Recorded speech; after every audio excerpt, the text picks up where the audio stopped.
자, 우리 힘차게 요가를 한번 떠나도록 하겠습니다.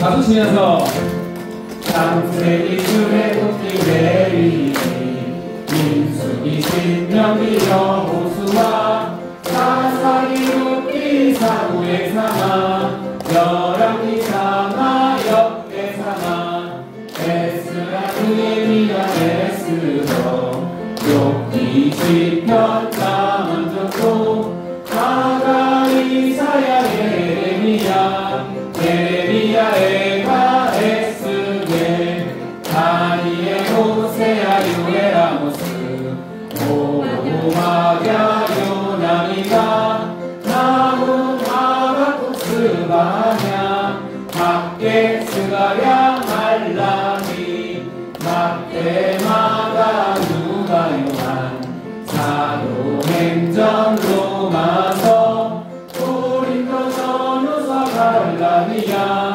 에베소 빌립보 골로새 데살로니가 전후 디모데전서 디모데후서 디도 빌레몬 히브리 야고보 베드로 전후 요한 일리상서 유다 계시록 이 책의 이름은 생명책이니 구약이 39 신약 27 이 책의 번수를 모두 합하니 생명의 양식이 66이라 이 책의 말씀을 열심히 읽고 배우고 익히며 마음에 새겨 평생의 주님께 순종하면 하늘의 상급이 너희 것이라.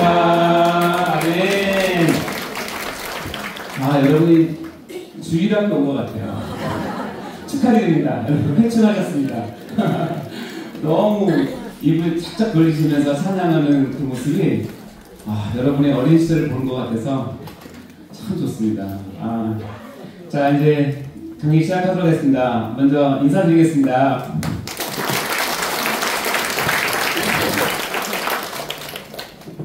공지부터 잠깐 할게요. 각 설교 강연을 통해서 본인의 출석 여부를 수시로 좀 확인해 주시기 바라고요. 저희들이 최선을 다해서 하는데 아까 말씀드린 것처럼 QR을 안 찍으시면 우리 김용소 장로님이 정말 밤새서 이걸 정리를 하시거든요. 특히 어떤 경우가 있냐면 본인은 했다고 했는데 안 돼 있으면은 혹시 오류가 났나 김용소 장로님이 정말 밤새 그걸 찾으시거든요. 그러니까 혹시 안 찍었으면 솔직하게 안 찍었다고 얘기하시면 돼요. 바로 등록해드리니까. 그리고 등록하는 방법은 한 가지 말고 이제 지금 있는 QR 써서 하시고 QR이 잘 안 되시는 분들은 우리 도움을 요청을 하시고 우리 설교장님들한테 방법을 좀 배우시면 좋겠습니다. 이제 보면은 어쩔 수 없이 레포트를 작성해야 될 경우가 있는데요. 해당 결설에 대한 해당 강의 유튜브 신청하시고 A4 용지 한 장인데 손으로 쓰셔도 되고 이게 워드로 쳐도 되는데요. 그러니까 소감이나 내용 요약 간단하게 해서 본인 이름 이렇게 해가지고 설교장님 각 교구 설교장님 제출해 주시면 출석 인정해드립니다. 그래서 총 3회까지 이렇게 가능하고요. 자, 오늘부터 좀 당번이 있습니다. 1교구, 2교구 식구들이 자, 자기 1교구 이거 손 들어보세요. 1교구, 2교구 네. 오늘 1교구, 2교구는 주일하고 금요일 두 번 마무리 좀 해주시면 됩니다. 주일은 근데 마무리할 게 별로 없어요. 왜냐면 이 세트가 그대로 금요일에 가기 때문에 청소랑 줄만 치면 되는데요. 금요일 같은 경우에는 이걸 다 예배 형식으로 다시 복귀를 해야 되는데 지난주 금요일은 제가 광고를 빼먹었더니 남자는 기름기사님과 저하고 다 날랐어요. 한 30분 걸리더라고요. 근데 그때 좀 도와주시면 한 5분이 끝나거든요. 이게 어렵지 않은 거니까. 근데 오늘은 1교구, 2교구 식구분들 다 마치셨으면 은혜를 못 받으신 분은 그냥 가셔도 됩니다. 앉아볼 테니까 내가 은혜 조금 받았다 그러면서 자, 그럼 도와주시고 청소 좀 해주시고 우리 환경을 위하니까. 자, 오늘은 당번이 어디라고요? 1교구. 오케이. 자, 다음 주에 메리카 처치 헌신 예배가 있습니다. 이거는 많은 은혜 받으시기 바라고요. 오시면 뭐 드신다고요? 광고 보셨죠? 네. 이거 드립니다. 메리카 처치 헌신 예배 케토진 파스를 드립니다. 이 효능은 장기간 설교 강의 후에 나타나는 허리 통증, 어깨 열림, 허벅지 근육통, 도마리 떨림, 목뒤 뻣뻣 증상, 무릎이 손가락까지 관절 등의 특효약으로 밝혀질 예정입니다. 힘드신 영화 보시고, 다음에 이거 붙이고 교리 들으면 어떤 유익이 있느냐. 교리 이해 능력 상승, 마음 감동, 은혜 충만, 감사 넘침, 졸음 방지. 졸음 방지는 왜냐면 파스 냄새가 나니까. 봉사 자원하고 헌신 풍성의 등의 효과가 탁월하리라 뭐요? 미션입니다. 아멘. 헌신님 다 오세요. 저 뒤에 소리 들리세요? 근데 왜 이렇게 닥쳤던 개 같은 뭐 있으시지? 자, 믿습니까? 네. 자, 헌신님 오시면 파스 드리니까 나오셔서 하시고 은혜 많이 받으시기 바랍니다. 자, 은혜로운 댓글 오는 네 분, 네, 보겠습니다. 우리 10교구 성미 집사님 어디 계십니까? 일어서 주세요. 박수 한번 해주시기 바랍니다. 네, 감사합니다. 13교구 강시성 집사님 어디 계십니까? 네, 뒤에 계십니다. 다음에 19교구 신성순 집사님 여기 계십니다. 네, 축하드립니다. 20교구 이유림 안수 집사님 계십니다. 자, 그래도 잠깐 쉬어가는 틈을 타서 우리 성미애 집사님의 글을 보니까 지난주에 일반 은총했잖아요. 늘 예쁜 꽃, 나무, 아름다운 풍경들을 소녀 같은 마음으로 사진 찍어서 보내주는 나의 가장 사랑하는 엄마가 강희 씨가 생각이 났대요. 근데 이 모든 것이 하나님의 은혜와 사랑임을 알지 못하는 엄마를 하나님이 더 깊이 만나 주시기를 기도했습니다. 그래요. 안타깝죠. 자연의 아름다움이나 이런 것들을 마음에 새기지만 그것을 주신 분이 누군지를 모르고 평생 사실 수가 있어요. 우리 어머님이 꼭 이 자연과 아름다움을 주신 분은 하나님이시구나 것을 꼭 밝혔으면 좋겠습니다. 네, 같이 기도해주시기 바랍니다. 우리 신성순 집사님은 여기 보면 이제 보니까 하루 산소 마시기 위해서는 648만 원을 지불해야 된다고 했는데 간증이 있으셨어요. 2년 전에 친정 아버지께서 요양원에서 주말에 이동식 산소 탱크를 구할 수 없어서 30만 원을 주고 휴대용 산소를 사와서 고작 몇 시간밖에 산소를 마실 수 없었던 기억이 나네요. 이렇게 적어주셨습니다. 그 후에 임종대까지 힘겨워하시다가 신고하셨는데 이 설교 강의를 통해서 이런 한 푼 지불하지 않고 산소를 마시는 것 자체가 정말 하나님의 큰 은혜다라고 얘기하셨습니다. 정말 사실이죠? 네, 여러분 진짜 오늘도 숨을 이렇게 마시는데 여기가 좀 복잡하긴 하지만 그래도 여러분 공짜니까 감사한 마음으로 가세요. 네. 우리 이효림 안수 집사님 저는 죽어라 절에만 다니다 부인에게 이끌려와서 일광식 특별시를 받고 보니 내가 처죽이 없는 매우 철학. 이제는 사랑이 넘치는 교리 목사 이재용 목사님의 글리까지 배우니 나는 새로 태어난 노입니다. 아니면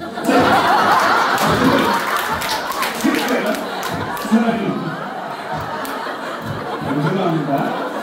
여기 노이라고 해가지고 네, 처죽일로 새로 태어난 사람. 근데 저를 더 감동시킨 게 이건데 하나님께 산소 갚을 길이 없으니 이게 그 유명한 대체다시나 산소 갚을 길이 없으니 성령대로 도리대로 열심히 살아보려고 합니다. 아멘? 너무 기억나서 박수합니다.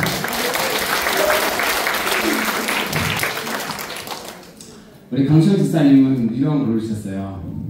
여기 멋진 사진하고 제가 보게 된 자연계시 구름 하트. 놀라지 않나요? 제가 찍었습니다. 누구 따라한 것 같죠? 근데 이 강시원 집사님이 이것이 저에게 큰 감동으로 온 것은 여러분 오랜 신앙생활을 하고 성경 공부도 하고 교회 중직을 맡아도 그 사람이 변화되지 않는 이유는 예수를 따르지 않고 자기가 생각하는 신앙을 따르기 때문에 그래요. 강시원 선생님이 제가 높은 점수를 준 건 뭐냐면 어제 그걸 보고 이걸 보면서 따라했는 거예요. 따라. 내가 나중에 이제 우리 제자도에 대해서 얘기할 텐데, 제자도의 가장 첫 번째는 뭐냐면 예수를 따라하는 거예요. 모든 면에서 예수를 따라하는 것이 가장 중요한 제자도의 첫 건데, 이 강정 선생님 마음을 보니까 이것이 너무 재밌기도 하지만 뭉클했어요. 따라하고 싶구나. 여러분 일주일 동안 자연을 많이 보셨잖아요. 느끼기만 하셨지만 따라는 안 하셨잖아요. 근데 우리 집사님은 이것을 따라하셨다는 것이 저에게 큰 감동도 주었고 도전도 되었습니다. 여러분도 따라하시기 바랍니다. 네, 그래서 예수님을 따라하시고 1차적으로는 우리 담임 목사님이 그런 신앙을 따라하시고, 그리고 여러분 교구의 전도사님과 교역자분들 계시니까 그분들의 장점을 따라하시기 바랍니다. 아시겠죠? 그럴 때 여러분이 진짜 순수하게 신앙이 성장할 수 있습니다. 그렇지 않고 내 식대로 하면 5년, 10년, 20년 가도 거기서 거기가 됩니다. 자, 너무 감사하고 우리 강수일 선생님 박수 한번 해주시죠.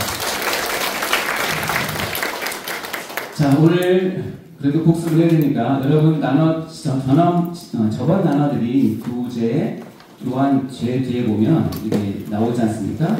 자, 여기 뭐가 들어가는지 한번 넣어서 읽어볼까요? 시작! 하나님은 불가해한 존재이시고 인간은 유한한 존재이기에 결국 하나님 편에서 자기를 드러내시고 인간에게 자기를 알리실 때 비로소 인간은 하나님을 알 수 있습니다. 이걸 뭐라고 하죠? 중요한 단어, 불가해한 존재, 유한한 존재, 계시의 방향성. 자, 2번 볼까요? 2번은 어떻게 되나요? 시작! 하루 종일 계시를 받고 노리는 사람이 신앙생활로 잘할 수 있게 된다. 왜냐하면 거기서 하나님의 실존을 발견하고 신전의식을 갖기 때문이다. 내가 하나님 앞이다. 난 포함되어 의식을 갖게 되기 때문이다. 있죠? 자, 세 번째 시작! 우리 인간 삶의 모든 영역에서 만유의 주제이신 그리스도께서 나의 것이다 라고 외치지 않는 영역은 한치도 없습니다. 이것은 아브라함 카이퍼의 뭐죠? 영역 주권이라고 합니다. 자, 지난 시간에 뵙던 짧게 한번 복습을 했는데 또 기억이 많이 나실 거라고 생각합니다. 자, 오늘은 갈 길이 멀어요. 왜냐면 오늘 분량은 원래는 제가 2시간이나 그러니까 2클래스나 3클래스를 해야 될 분량을 한 클래스에 지금 몰아넣기 때문에, 그래서 이럴 때는 우리가 어떤 문장을 얘기할 때 두 갈씩 있고 미갈씩 있어요. 요즘은 그런 말 써나 모르겠네요. 결론이 두 갈씩으로 나오는 게 대부분 많지만 양이 많거나 꼭 처음에 알려주려면 죄송합니다. 미갈씩이 많은데 네. 어떻게 되죠? 앞에다 그걸 딱 얘기해주고 그것을 인지한 다음에 따라오시면 돼요. 그래서 오늘 키포인트가 5개 있는데 먼저 한번 제가 같이 읽어보고 이것을 머리에 두고 제가 강의를 할 때 쭉 따라오시면 됩니다. 오늘은 강의가 조금 빨라서 오늘 처음 오신 분들이나 새신자분들은 조금 버거울 수 있는데 오늘만 그렇습니다. 그리고 다음 시간도 그렇습니다. 그 다음도 그래요. 저기 마사지해주시고 싶습니다. 1번 시작! 하나님께서 계시를 위하여 더 이상 편연, 직접 전달, 표적, 기록을 사용하지 않으신다. 기록을 완성하심으로 하나님의 계시는 종결되었다. 왜 빨간색인지 알겠죠? 하나님의 계시는 종결되었다. 2번 시작! 성경만 가지고 믿는 것이 제일 좋은 신앙이다. 성경은 유일한 신앙의 기준이 되기 때문이다. 따라서 개인 체험은 반드시 성령의 검증을 받아야 한다. 자, 3번 시작! 특별 계시이다. 즉 성경 자체는 인간의 말이 아니라 우리에게 주시는 살아계신 하나님의 말씀이다. 네. 성경을 살아계신 하나님의 말씀, 기록된 특별 계시로 알고 있어야 된다는 뜻입니다. 자, 4번 시작! 성경에 대한 태도는 곧 하나님에 대한 태도이다. 성경을 어떻게 배우느냐에 따라 신앙의 유무 및 신앙 성숙의 정도가 결정이 된다. 자, 5번 시작! 교회는 성경의 권위 아래에서 존재해야지 성경 위에서 권위를 행사해서는 안 된다. 성경과 교회와의 관계를 말씀드린 건데요. 이 키포인트 5개가 오늘 여러분과 함께 나눈 키포인트인데 쭉 들으시면서 생각하시고 나눠드린 교환 3페이지 제 끝에 보면 딱 정리가 되어 있으니까 확인하시면서 누르시면 됩니다. 자, 우리 저번 시간 잠깐 보면 일반 계시, 즉 자연과 태양과 바다와 수평선, 지평선, 꽃등을 보면서 한계가 있다고 했죠. 그래서 죄에 대해서는 일반 계시에서는 가르칠 수가 없다. 그러니까 영적인 지식에 체계를 쌓는데 한계가 있다. 그래서 종교라고 하는, 즉 우리가 갖고 있는 시스템화된 체계를 갖춘 종교 신앙생활을 하는 기초를 마련해 주지 못한다. 그래서 일반 계시 한계를 뭐라고 했죠? 다른 말로? 특별 계시의 필요성. 좋아요. 자, 뒤에 계신 분들 여기 들어가면 뭐라 했죠? 특별 계시 필요성. 혹시 마이크 잘 들리십니까? 잘 들리시죠? 일부러 대답 안 하는 거죠? 두고 봅시다. 자, 이거예요. 특별 계시는 뭐예요? 필요성. 그래서 오늘은 뭘 배운다? 특별 계시를 배운다. 그래서 특별 계시가 왜 필요한가? 즉 특별 계시 주신 이유는 이겁니다. 제일 첫 번째는 죄의 문제를 드러내기 때문에. 왜 죄가 중요하냐면 하나님과 우리 피조물 있는 우리 사이에 가장 문제가 되고 거린이 되는 것은 바로 죄이기 때문에 그래요. 그리고 이 죄를 우리가 태어나면서는 내가 죄인이라는 사실을 몰라요. 알 수도 없어요. 근데 네가 죄인이야 라고 알려주는 것은 자연을 통해서는 알 수 없어요. 그건 불가능하다고 돼 있어요. 근데 뭘 통해서 알 수 있냐면 하나님께서 특별 계시를 통해서 내가 너를 내 자녀 삼고 싶은데 그러면 제일 처음에 할 것이 뭐냐면 특별 계시를 통해서 내가 죄인이구나 하는 것을 뭐 해야 된다? 깨닫고 인정해야 돼요. 하나님 앞에. 동의하는 게 아니에요. 사인하는 게 아니라 깨닫고 내 존재 자체를 뒤집어 놔야 돼요. 내가 이런 사람이었구나. 내가 이런 죄인이었구나. 내가 겉으로는 멀쩡했는데 내가 죄덩어리구나 한 것을 깨닫고 하나님 앞에 납작 엎드려야 돼요. 그렇게 되면 뭐가 알냐면 내가 정말 타락된 존재라는 것을 알게 되고 인간이 타락된 것을 깨닫게 됩니다. 이 죄를 깨닫고 타락을 깨달을 때 결국 우리가 붙잡을 수 있는 유일한 소망은 뭐냐면 하나님이 마련해 놓으신 구원의 문제를 이제 우리가 다룰 수 있는 거예요. 그래서 이 세 가지 문제 때문에 특별 계시를 우리에게 주신 것입니다. 누가복음 12장에 보면 글씨가 너무 작아서 뒤에는 안 들지 모르겠어요. 근데 글씨가 작은 건 제가 그냥 풀어서 말씀드릴 거고요. 작은 거는 갖게 있도록 하겠습니다. 누가복음에 한 비유가 있는데 한 부자가 엄청나게 똑똑한 부자예요. 근데 사업을 너무 잘해가지고 소출이 엄청났어요. 그러니까 어떻게 생각했냐면 야 이거 진짜 대박이다. 소출 엄청나네. 이걸 어떻게 관리할까? 즉 이 사람은 이 부자는 재테크 경영에 대한 마인드가 있는 사람이에요. 좋죠. 그건 나쁘다는 뜻이 아닙니다. 근데 이 사람은 더 놀라운 건 뭐냐면 내 육체적인 것만 생각하니까 내 영혼에게 이르되 뭐라고 하냐면 영혼아 여러 해 술고를 많이 쌓아두었으니 평안히 쉬고 먹고 마시고 즐거워하자 라고 자기 영혼도 생각할 수 있는 사람이에요. 대단하지 않습니까?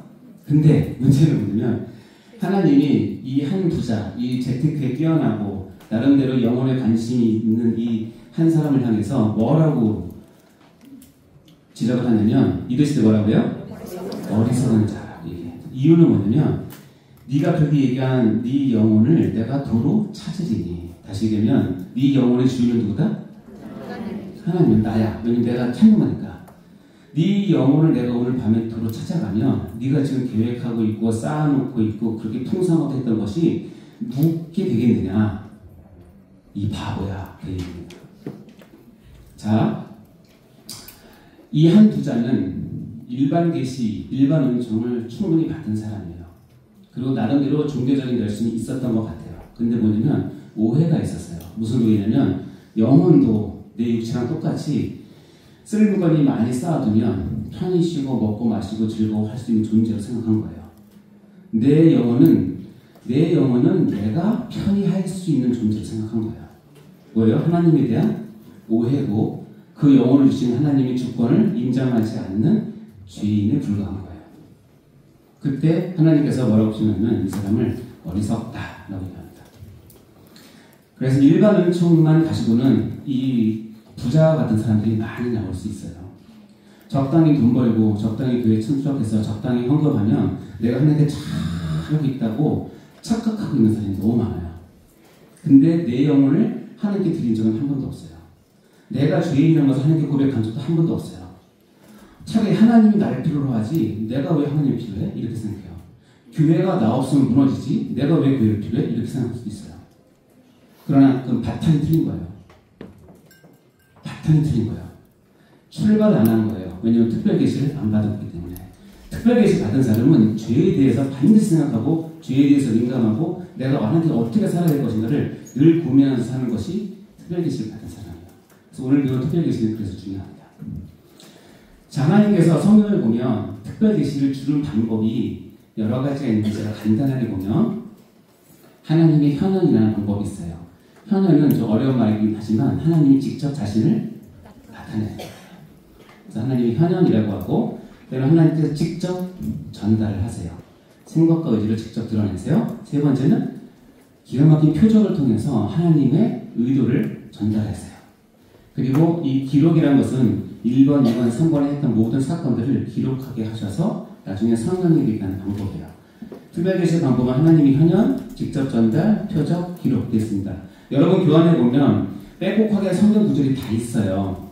그걸 제가 다 일일이 다 설명하는 시간이 안 걸리니까 간략간략하게만 말씀을 드릴 텐데 보시면서 따라오시기 바랍니다. 일단 하나님의 현현은 뭐냐면 하나님은 보이는 분이 아니고 만져지는 분이 아니에요. 근데 하나님께서 때로는 우리 눈에 보이게 귀에 들리게 그리고 만져질 수도 있게 나타날 수 있어요. 그래서 하나님의 현현이라는 말을 써요. 자, 창세기 15장 17절 시작. 해가 져서 어두울 때 영이 나는 하루가 보이면 하늘을 불이 죽인 무리 사이로 지나가라. 이 장면은 아브라함이 하나님과 언약을 맺는 장면이에요. 그래서 그 당시 근동 지역에는 중요한 언약은 뭐냐면 동물을 가운데를 이렇게 딱 자르고 벌려놔요. 그러면 땅의 피가 흥건하겠죠? 그래서 A라는 나라와 B라는 나라가 우리 서로 동맹을 하자. 우리 서로 약조를 지키자. 뭐 서로 침범하지 말자라고는 그런 거를 하면 그 짐승을 딱 잘라서 반을 갈라놓고 그 둘 사이로 두 왕이 손잡고 걸어가요. 그게 언약식이에요. 그래서 그 뜻은 뭐냐면 둘 중에 한 사람이라도 우리 약속을 어기면 이 쪼개진 짐승처럼 네가 마땅히 쪼개어지는 저주를 받을 거라는 뜻이에요. 그러니까 아주 중요한 약속을 하는 거죠. 하나님께서 아브라함에게 내가 너 복 줄게 라고 얘기했어요. 근데 아브라함은 그래 복 줄게는 믿지만 아브라함은 시대 사람이기 때문에 어떤 걸 생각했을까요? 눈에 보이게 뭐 좀 해줬으면 좋겠다는 생각을 했었을 것 같아요. 그랬는지 모르겠지만 하나님께서 아브라함 시켜요. 자 쪼개놔라. 그래서 아브라함이 감이 온 거예요. 하나님이 나랑 이 중요한 약속을 하시나 보다. 그래서 기다리고 있었어요. 근데 이 다음 사건이 뭔지 아시죠? 하나님이 어두울 때 연기 나는 화로가 보이면 뭘로? 타는 횃불로 혼자 거기를 걸어가세요. 내가 너를 이방의 믿음의 조상으로 세우고 너를 통해서 구원을 이루는 것들은 네가 할 필요 없어. 나만 할 거야. 라는 뜻이에요. 그것도 있지만 여기서 얘기하는 건 뭐냐면 타는 횃불이 지나갔어요. 자, 하나님은 타는 횃불이에요? 하나님이 타는 횃불이에요? 하나님이 타는 횃불이면 지금도 타는 횃불을 우리가 공경해야 되죠? 아니잖아요. 타는 횃불의 뭘로? 모습으로 나타내신 거예요. 그러면서 이 타는 횃불이 아브라함 눈에 보이면서 보이지 않던 하나님이 타는 횃불로 그것을 지나가시면서 내가 너와 약속했다는 것을 확신을 주는 거예요. 하나님 너무 친절하시죠? 그럼 매번 타는 횃불이냐? 여기는 모세를 만났어요. 여호와의 사자가 떨기나무는 누구죠?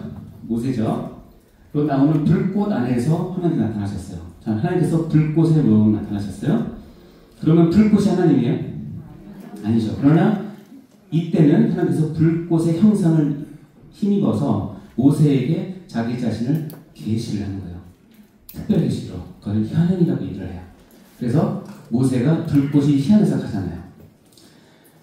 자, 19장 19절 출애굽 읽어볼까요? 시작. 여호와께서 모세에게 이르시되 내가 빽빽한 구름 가운데서 내게 임함은 내가 너와 말하는 것을 백성들이 듣게 하며 또한 너를 영영히 믿게 하려 함이니라. 모세가 백성의 말을 여호와께 아뢰었으므로. 여기는 어떻게 해요? 빽빽한 구름 가운데 하늘에 빽빽한 구름이 있을 때 모세에게 임해서 모세와 나누는 대화를 아래 산 아래에 있는 백성들을 듣게 했어요. 그러니까는 백성의 입장에서 보면 그 산에서 갑자기 구름이 몰려오면서 빽빽하게 임하면 곧 뭐가 들리냐면 모세와 하나님이 대화하는 소리가 들리기 시작하는 거예요. 멋있죠? 근데 너무너무 두려운 장면이에요.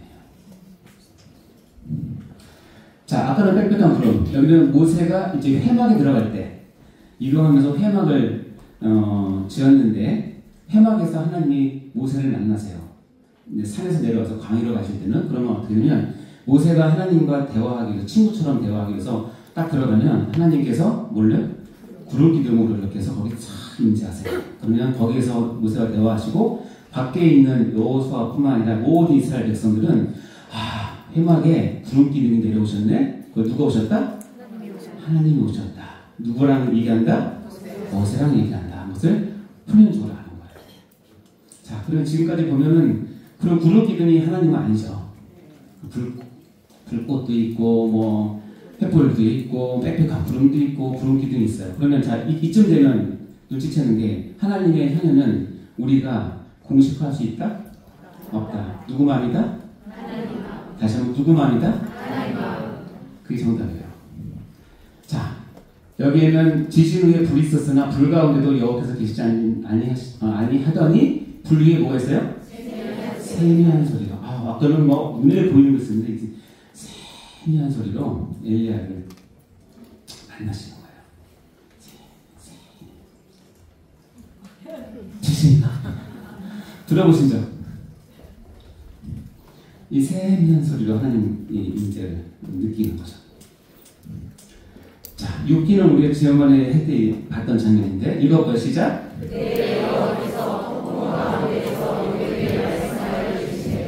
누구는 세미한 가운데, 누구는 어떻게요? 폭풍 가운데. 그래서 저는 이걸 읽으면서 아마 유배의 마음이 참 폭풍 같았나 보다 라는 생각을 이렇게 해봤어요. 그러니까 하나님께서 폭풍 가운데 바람 불고 막 번개치는 우랑팡팡 하는 가운데 하나님께서 나타나셔서 유배에게 말씀하십니다. 그래서 하나님의 현현이라고 얘기합니다. 자, 지금은 자연현상을 현현으로 이렇게 엄청난 그런 현상을 보면서 하나님이 오시는구나, 계시는구나, 임하셨구나 느낄 수 있는데 때로는 좀 특별한 게 있어요. 자, 사사기 6장 12절 시작.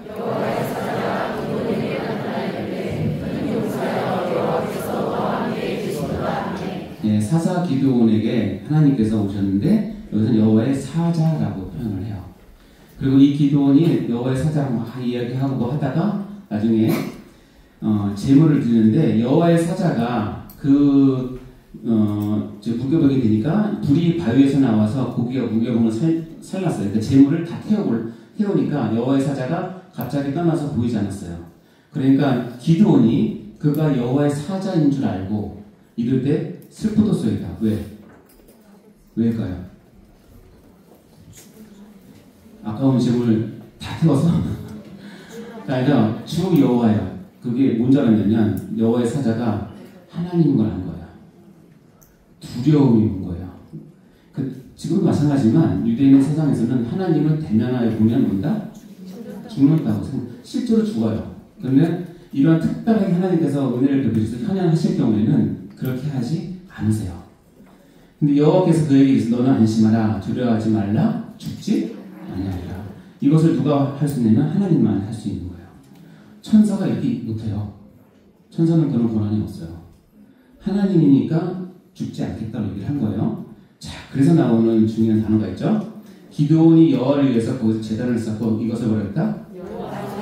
자, 샬롬. 뒤에 안 하십니까? 샬롬. 여호와의 샬롬이 기분 좋은 말이 아니라 엄청난 고백이에요. 내가 하나님을 봤는데 나 안 죽었어. 엄청나게 뜻깊은 명칭이에요. 여호와의 샬롬. 샬롬 뭐예요? 내가 여호와를 봤는데 나 살아있어. 자, 이 또 여호와의 사자가 사사기에 계속 나옵니다. 이 마노아가 있는데 마노아가 누구죠? 네? 삼손의 아버지. 맞아요. 앞자리에 앉힐 자격이 있습니다. 바로 나옵니다. 삼손의 아버지가 똑같이 삼손의 잉태, 삼손을 그 자녀를 갖는 것을 이제 여호와의 사자가 와서 쭉 얘기를 합니다. 그러면서 쭉 얘기하다 여호와의 그 사자한테 당신 이름이 뭐라고 물어보니까 내 이름은 김여자라고 얘기를 해요. 그리고 나서 이제 제물을 다 마치고 나서 마찬가지로 여호와의 사자가 제단 불꽃에 휩싸여 올라갔어요. 자, 그리고 올라오고 나서 보니까 여호와의 이 마노아가 그제야 뭐냐? 그가 여호와의 사자인 줄 알고 그 아내에게 이르되 우리가 하나님을 보았으니 반드시 죽으리라 라고 얘기해요. 그러니까 아주 경건한 두려움이 있었어요. 마노아와 그 부인에게는 우리가 하나님을 보았다. 그래서 우리는 죽을 것이다. 그런데 안 죽죠. 왜냐하면 하나님의 특별한 현현이 그를 감싸고 있기 때문에 그렇습니다. 이와 같이 그럼 이 여호와의 사자는 누구예요? 하나님. 네, 모르면 무조건 하나님. 여호와의 사자가 누구냐면 여호와의 사자가 성경에 보면 여러 가지 용례로 쓰일 수 있어요. 우리가 아는 진짜 여호와의 사자, 천사 뭐 그런 거 쓸 수 있지만 이런 용례에서는 이미 여기서 누구예요? 우리가 뭘 봤더래요? 하나님을 봤어요. 하나님인데 내가 볼 수 있고 음식도 같이 먹고 이야기도 하고 만지고 할 수 있는 하나님이 누구시죠? 누구시죠? 성자 하나님이죠. 이 당시에는 그분의 이름이 예수라는 말이 없어요. 계시가 안 됐기 때문에 만약에 지금 우리가 쓰면 마노아가 예수님에게 말하되 이렇게 했겠죠. 그렇죠? 이게 다 예수님이에요. 근데 구약 이 당시만 해도 예수님에 대한 이름도 없고 소개도 없기 때문에 여호와의 사자라는 표현을 썼는데 내용은 뭐예요? 하나님 여호와예요. 자, 그러면 삼위 하나님 중에서 우리가 볼 수 있고 만날 수 있고 만질 수 있고 끼어앉을 수 있는 그게 누구예요? 예수님이에요. 예수님 이름이 전에 제2위 하나님으로서 이런 사역을 하신 거예요. 그렇죠? 그래서 구약에 예수님이 없다고 말하는 것은 신약을 잘 모르는 거죠. 구약에도 누구요? 예수님이 오셨어요. 그러나 예수님이란 이름을 안 붙인 것 뿐이죠. 그래서 우리가 여호와의 사자라고 얘기합니다. 그래서 모든 여호와의 사자가 예수님이냐 그렇게 해석하시면 안 되고 이 장면 같은 경우는 분명히 여호와 하나님이라는 말을 썼기 때문에 그러면 이분은 제2위 하나님이신 예수님이 구약에 나타나신 사건이구나 그렇게 알 수 있죠. 그래서 하나님이 자기 자신을 드러내는 가장 클라이막스가 뭔지 아세요?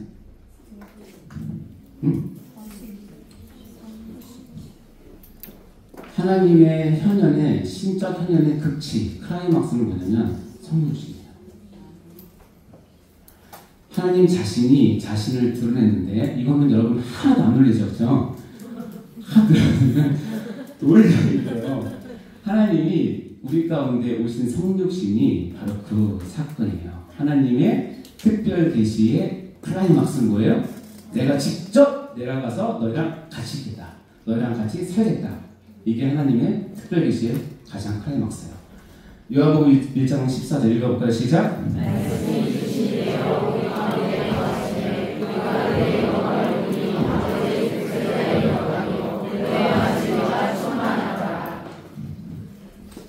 물 먹을 시간도 안 주시. 네, 봅시다. 말씀이 육신이 되어 라는 이 말은 지금 우리는 설교를 통해서 말씀을 통해서 많이 배웠기 때문에 그렇구나 예수님이 오신 걸 표현하구나 하지만 요한이 이 말씀을 썼을 때 이 말은 정말로 센세이션한 말이고 있을 수 없는 말이에요. 요한시대에는 헬라가 세계를 지배하고 있었기 때문에 헬라의 개념에서 로고스라고 하는 개념이 있어요. 로고스는 기독교 용어가 아니에요. 로고스는 철학의 용어인데 철학 용어 중에서 가장 최상위의 용어예요. 가장 존귀한 말씀, 가장 힘 있는 말씀, 가장 존귀한 분을 로고스라를 통해서 로고스란 단어로 다른 신들도 있어요. 로고스라는 말을 통해서 다른 종교도 해요. 근데 그 단어인 로고스를 지금 우리 이제 말씀으로 변했지만 로고스라는 단어를 차용을 했는데 왜냐면 요한시대에는 하나님, 특히 예수님이 우리 가운데 오신 것을 표현하기 위해서 가장 좋은 단어를 선택하려면 이 로고스가 가장 적절한 거예요. 그러니까 어쩔 수 없이 그리스 로마 그리스 문화에 있는 데서 가장 탁월한 단어인 로고스를 차용을 했어요. 그래서 예수님은 뭐다? 로고스야. 예수님은 말씀이야. 그러면 사람들이 어떻게 생각하냐면 그래 예수라는 신도 좀 뛰어나다 보구나. 예수라는 신도 뭐 믿을만 하나 보네. 예수님도 뭐 능력이 좀 있나 보네. 라고 생각할 수 있어요. 거기까지는 할 수 있지만 다른 로고스에서 알 수 없는 게 있는데 뭐냐면 육신이 있다는 거예요. 다른 종교, 다른 로고스는 그 로고스가 우리처럼 육신이 됐다는 말이 없어요. 근데 기독교만 이 로고스라고 하는 예수님이 뭐가 됐대요? 육신이 돼서 왔대요. 그러니까 어떻게요? 다른 종교와 차별이 확 드러나죠. 그러니까 조금만 영적인 관심이 있으면 뭐예요? 야, 그분이 누군데? 뭐 하셨길래 육신인데? 하나님이셨어? 에이, 말도 안 돼. 그러나 또 전도자가 계속 설명을 하겠죠. 그분은 원래 하나님이셔. 이 하나님이신데 창조 때도 창조하셨고 만호에도 나타냈던 그 하나님이, 그 예수님이 우리 가운데 육신이 되어 오셨어. 이거에 믿으면 기독교의 시작이에요. 이게 안 믿어지면 기독교가 성공이 안 돼요. 여러분도 마찬가지예요. 특별히 계신 하나님의 현현의 클라이막스인 성육신이 내 믿음 가운데 자리 잡지 않으면 그건 의미가 없어요. 말씀이 육신이 되어 이 한마디는 그 당시에 종교기를 흔드는 얘기고, 기독교라는 종교는 차별되어 있구나. 기독교라는 종교는 뭐가 다르구나. 잡신들과는 다른 무엇인가 특별한 게 있구나. 그것은 뭐냐면 말씀이 육신이 됐다는 뜻이에요. 뭐예요? 하나님이 우리 가운데 오셨다고? 최고의 신이 창조주가 우리 가운데 오셨다고? 그래.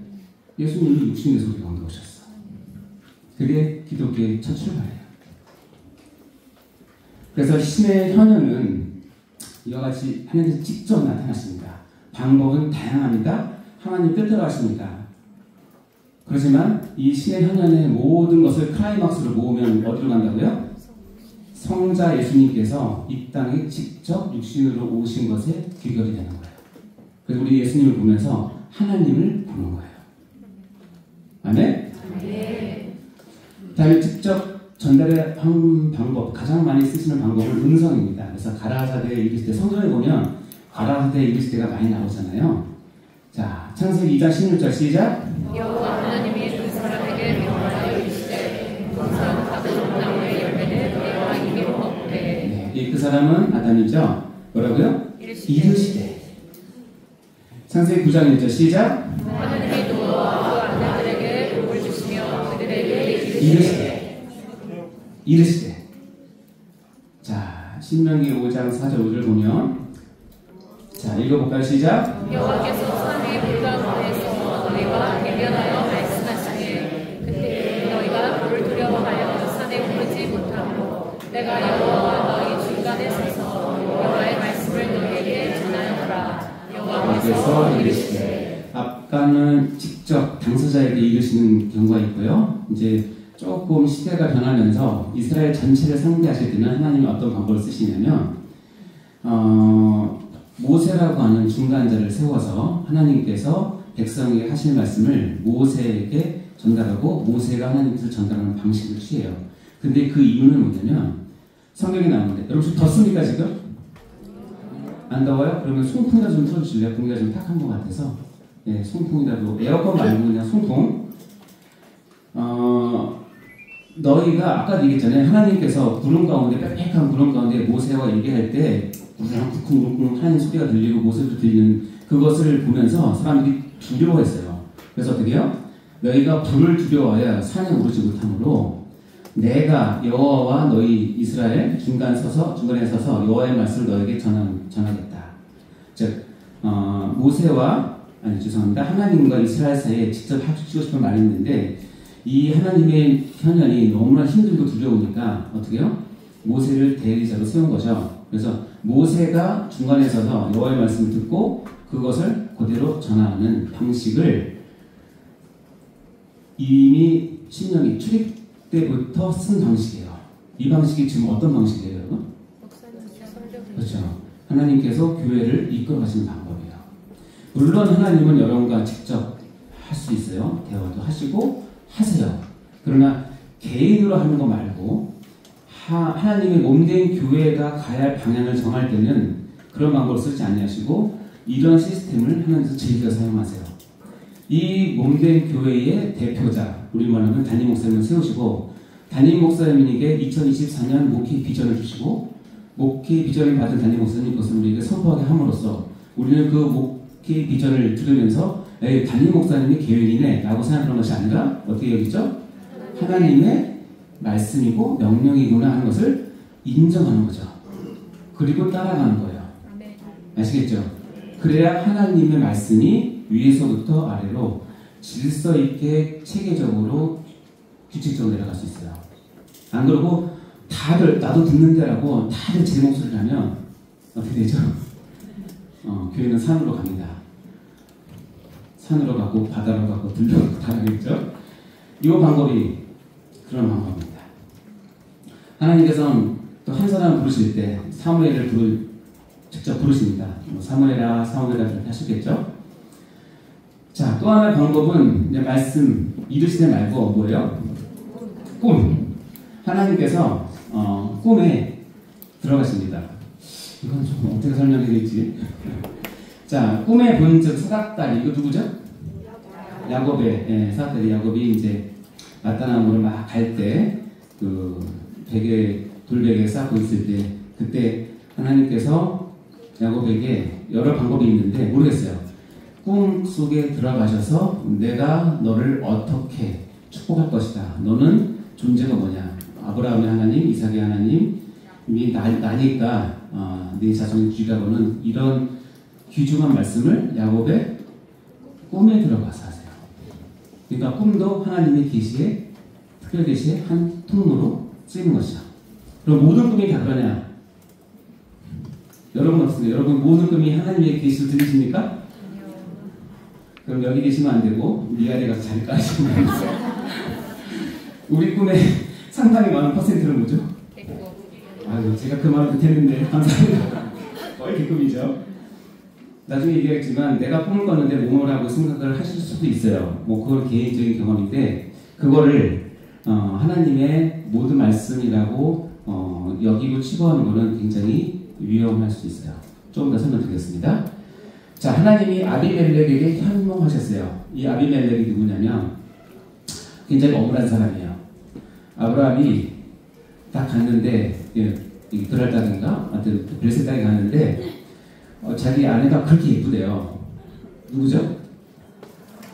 사라가. 근데 나이 계산하면 그때 살아나니까 그때 꽤 되는 거 같은데 엄청나게 예뻤나 봐요. 그러니까 어떻게 해요? 아비멜렉한테 누구냐 물어보니 이건 제 누이입니다 라고 했어요. 누이라고 해야 자기 목숨을 보존할 수 있으니까. 그런데 아비멜렉이 사라한테 꽂혔어요. 그래서 너 나랑 결혼하자고 데려갔어요. 문제는 하나님의 계획은 사라를 통해서 누가 나와야 돼요? 이삭이 나와야 되고 이삭을 통해서 쭉쭉 내가 누가 나와야 돼요? 예수님이 나와야 되는데 지금 초장부터 어그러지게 됐어요. 사라의 몸이 이방인의 혈통으로 더럽히게 된 사건인 거예요. 누가 높여요? 하나님이 높여요. 그러니까 꿈에 들어가서 뭐라고 해요? 한마디로 얘기해요? 너 건지고 죽어. 아비멜렉은 너무 억울한 거예요. 자기가 그런 줄 알죠. 그렇게 누기라고 했으니까 당연히 데려온 건데 하나님이 너무 급하셨나봐요. 꿈에 들어가서 너 그 여자 건드리면 죽는다. 그러니까 바로 돌려보내요. 돌려보낼 때 어떻게 돌려보내요? 이것저것 많이 싸서 돌려보내요. 그래서 좋아요. 자기 아내를 누이를 속이고 재물을 취득한 남자예요. 그래서 거부가 되면 바탕을 줘요. 참 하나님. 네. 그래서 아비멜렉만 억울한 거예요. 이 사건은. 자, 또 하나 억울한 사람이 있어요. 라반이 누구예요? 야곱의 외삼촌. 야곱은 속이는 자, 교활한 자, 구단. 근데 라반은 명예식단, 한수위, 두수위. 갑자기 야곱이 야반도주하죠. 내 가정을 세우리라고 야반도주를 해요. 라반 입장에서 보면 속상한 거죠. 자기 딸들 다 데리고 지금 야반 도주한 거니까. 그러면 출발할 때는 내가 이놈을 잡아서 죽이려고 가요. 거의 가까이 왔어요. 누가 그래요? 그러니까 꿈에 나타나서 똑같은 얘기 아니다. 너 조카 건드리면 죽어. 근데 라반은 굉장히 똑똑한 사람이에요. 딱 그 말 듣고 표정을 싹 바꿔요. 그리고 뭐라고 하지 않아요? 야, 떠날 때는 인사하고 가야지. 너 그럴 수가 있냐. 성경에 보세요. 꿈에 나타난 다음에 태도가 바뀌어요. 그러니까 라반은 비록 하나님의 사람인지를 잘 모르겠지만 최소한 꿈에 나타나서 자기에게 특별히 주신 하나님의 그 명령을 적극적으로 순종해요. 자기 감정을 숨기고. 세상 사람도 그렇게 하는데 여러분이 특별 계시를 받은 사람으로서 어떻게 살아야 될지 나오겠죠. 또 하나는 환상이라는 방법이 있는데 이 다니엘서라든가 선지서 또 요한계시록은 하나님께서 환상 가운데 꿈이 아니죠. 멀쩡히 있는데 이게 보이는 거예요. 환상이 막 보이는 거예요. 제가 딱 봤는데 지사님 여기 들어도 소용없어. 나가. 뭐 그래. 너 왜 혼자 왔어? 같이 가야지. 뭐 그러면 또 떨리겠죠? 그런 엉뚱한 환상이 아니라 여기 이 환상은 뭐냐면 하나님의 성경 계시를 염두에 둔 환상을 특별 계시 환상이라고 얘기를 해요. 그래서 다니엘서도 환상 가운데 기록된 부분이 상당 부분이 있고 요한계시록은 말할 것도 없고 선지서의 많은 부분들 가운데 역사를 기록하지만 어느 부분은 선지자가 하나님 주신 환상을 기록한 것도 있어요. 그런 것들을 묵시문학이라고 해요. 묵시문학. 그래서 묵시문학은 우리가 일반적으로 봐서는 잘 이해가 되겠어요? 안 되겠어요? 그럼 어떻게 봐야 돼요? 환상 속에 봤으면 우리도 환상 가운데 몽롱한 가운데 졸린 가운데 그렇게 보시면 안 되고 이 환상은 하나님께서 특히 묵시문학을 이루시는 방법의 한 그 테마로 직접 전달해 주는 방법이에요. 또 하나는 뭐냐면 하나님께서 이제 진짜 천사를 보내는 방법이에요. 자, 마리아라고 하는 예수님의 육신의 모친에게 이렇게 수태고지를 할 때 누가 가죠? 예, 천사 가브리엘이 하나님의 명령을 받고 가서 이야기합니다. 하나님의 보내심을 받아 갈릴리 나사렛 동네에 가서 이 마리아를 찾아서 이야기를 한 것이죠. 이런 것들을 이제 직접 전달하게 합니다. 또 하나의 방법은 그 외인데 뭐 잘 쓰는 방법이 아닌데 이 사건 혹시 발람 사건 아십니까? 발람? 발람과 발락이라는 발락 왕이 모압 왕인데 이스라엘 백성이 40년 전에 홍해를 쩍 가르고 나왔는데 40년 동안 광야를 돌면서 여기저기를 막 평정을 했어요. 그러니까 두려운 거예요. 그러니까 모압 왕 발락이 그 당시 가장 신통방통한 종교인 선지자인 발람을 찾아갑니다. 이 발람을 성경에는 어떻게 이해하냐면 발람이 축복하면 축복을 받고 발람이 저주하면 저주를 받는 상당히 신통방통한 선지자예요. 근데 이 말을 들어보면 여호와 신앙도 있었던 것 같아요. 근데 제가 보기엔 타락한 것 같아요. 타락한 것 같은데 그래서 모압 왕이 와서 이 사람을 데려다가 한마디 얘기합니다. 내가 이스라엘 전체 다 보여줄 테니 저 이스라엘 백성을 뭐 해달라? 저주해달라 라고 얘기를 합니다. 처음엔 거절합니다. 자기도 알거든요. 그 이스라엘 민족 잘못 건드리면 안 되고 내가 지금 모시고 있는 여호와라는 신이 거기에 주신인데 내가 그렇게 할 수가 있나? 두려웠을 거예요. 근데 몇 차례 오고 막 귀인도 보내고 선물도 보내고 하다 보니까 어쨌든 가게 됐어요. 그래서 발람이 가려고 나귀를 타고 짐을 지고 딱 가는데 집 밖에 나서면 잘 모르겠지만 이런 통로에 양쪽에 그 벽이 있고 그 사이를 나귀를 타고 가야 되나 봐요. 근데 가는데 나귀가 갑자기 탁 섰어요. 안 가요. 그러면서 벽으로 자꾸 붙어요. 그럼 어떻게 돼요? 발람의 다리가 계속 끼죠. 열받아요? 안 받아요? 아침에 시동 걸었는데 안 걸리면 열받아요. 열받죠? 그러니까 어떻게 돼요? 이게 당연히 발람은 나귀를 지팡이로 때리죠. 몇 번 때렸냐면 3번 때렸어요. 근데 놀라운 일이 있는데 여호와께서 나귀의 입을 하셨어요. 나귀가 일어나서 주인님 내가 당신에게 무엇을 하였기에 이것을 나를 3번 때립니까? 라고 나귀가 입을 해서 얘기했어요. 더 놀라운 사건이 뭔지 아세요? 이 말을 발람이 받아서 대답을 해요. 나 좀 기절초풍할 텐데. 발람이 나귀한테 내가 날 거역하기 때문에 그런 건데 내 손에 칼이 있었다면 너 죽였을 거야 라고 얘기를 합니다. 그러니까 나귀가 발람에게 이르되 나는 당신이 오늘까지 당신의 일생 동안 탄 나귀가 아니냐. 내가 언제 당신의 이같이 하는 버릇이 있었더냐. 그가 말하되 없다. 토론을 붙는데 졌어요. 발람이 나귀한테. 그때 여호와께서 발람의 눈을 딱 밝혔는데 보니까 여호와의 사자가 칼을 들고 딱 서 있는 걸 본 거예요. 나귀는 봤는데 발람은 못 본 거예요. 그러니까 하나님께서 어떻게 해요?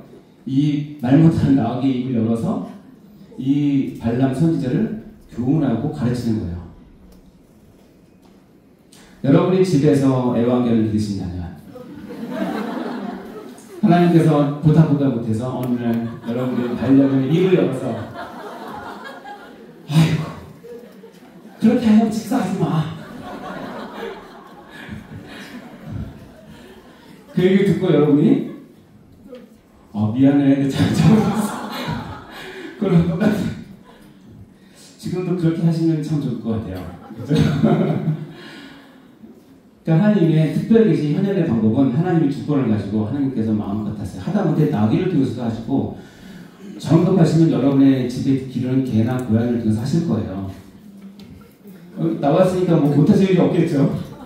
그러니까 함부로 뭐 개새끼 이런 얘기 하지 마는데 그리고 나를 같은 선생이 될 수 있으니까 괜히 오늘 하나님 주신 말씀 있으십니까? 이거 꼭 물어보고 제가 신앙생활 잘하고 있나요? 갑자기 입을 열고 웬만하면 11조 해라. 하나님 기다리신다 야 그럴 수도 있어요. 하나님의 특별히 계시는 정말 하나님의 마음껏 편하게 이 우주를 주물락주물락 하시면서 우리에게 교훈을 주시기 위해서 하세요. 이외의 사건들도 엄청 더 많습니다. 그러나 또 하나는 표적이라는 것이 있는데 아무도 알 수 없는 그런 놀라운 기적이 나타나서 그것이 하나님의 뜻을 전달하는 그런 효과를 보는 거예요. 그것을 표적이라고 얘기를 해요. 자, 여기 요한복음 2장 말씀을 보면 가나의 포도주, 가나 혼인잔치 사건 아시죠? 그래서 어떻게 해요? 포도주가 변해서 물이 됐죠? 안정이 있네요. 물이 변해서 뭐가 됐죠? 포도주가 됐죠. 이것은 기적이고 이적인데 성경에서 뭐라고 표현하느냐? 표적이라고 얘기해요. 굳이 표적이라고 얘기하는 이유는 뭐냐면 가나에서 행해서 자 표적과 이적 또는 표적과 기적의 차이는 뭐냐면 짧게 설명드리면 둘 다 놀라운 일이고 둘 다 자연의 법칙을 뛰어넘는 일이고 우리가 할 수 없는 일이고 하나님께서 주신 놀라운 일들이에요. 그러나 그 놀라운 일에 하나님의 뜻과 하나님의 영광이 드러나면 그것을 우리가 표적이라고 표현을 하고 놀라운 일에 그쳐서 그냥 거기서 끝이면 뭐라고 해요? 이적, 기적이라고 얘기를 해요. 근데 여기는 표적이라고 했는데 하나님께서 이 가나 혼인잔치에 물이 포도주가 되게 하신 이유가 있어요. 물론 이것을 설교를 할 때 여러 가지 설명을 다 할 수 있죠. 그 술 관한 좀 이렇게 할 수 있지만 내용이 뭐냐면 그의 영광을 나타내심에 제자들이 그를 그러니까 뭐냐면 예수님께서 가나 혼인잔치에 포도주를 만드신 그 본내는 뭐냐면 혼인잔치를 축복하고 거기 있는 신랑 신부를 뭐 응원하기 위해서 한 뭐 그건 부수적인 거고 자기를 이제 따라다니는 이게 첫 번째 이적이거든요. 표적이거든요. 제자들이 그 틀렁텅 따라왔어요. 처음에는 예수님이 따라오라고 하니까 뭔가 신기한 것 같고 근데 이 가나 혼인잔치를 딱 통해서 제자들이 뭐예요? 아 이분 뭔가 다르구나. 아 이분 믿을만 하네. 이분 내가 쫓아갈만 하네 라고 하는 것을 주기 위해서 뭐였다? 표적을 한 거예요. 물론 이때의 믿음이 완벽한 믿음은 아니에요. 이 뒤에도 엄청나게 제자들이 저거 하거든요. 그러나 어쨌든 예수님께서는 자기 제자들을 따라다니는 것을 더 끌기 위해서 이 표적을 한 거야. 자, 그러니까 표적 이해되셨죠? 자, 똑같은 기적인데 출애굽기 7장에 보면 바로가